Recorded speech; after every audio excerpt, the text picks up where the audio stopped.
here and don't run the All right. disposer. So we see water come out of this this air gap thing. All right. So why don't you do some investigation, and on your next cycle, throw some light down here and sit there and study it to see if it is leaking. Because it'll be bad that we just replace this and it's the same problem.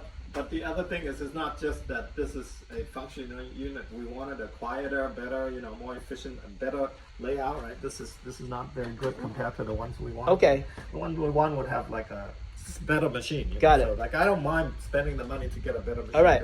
But at least give me at least 1 to 2 cycles of looking at it to see if it leaks anywhere before we put another one in.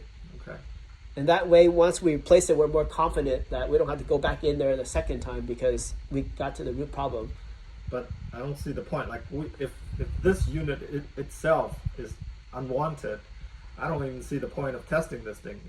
Because what happens if I put in a new one, and then the leak is not from the unit, is leaking from some other source? Okay, I see what you're saying. Yeah. Because it's all functioning the way it is. I know, but that would mean that whatever the new installation has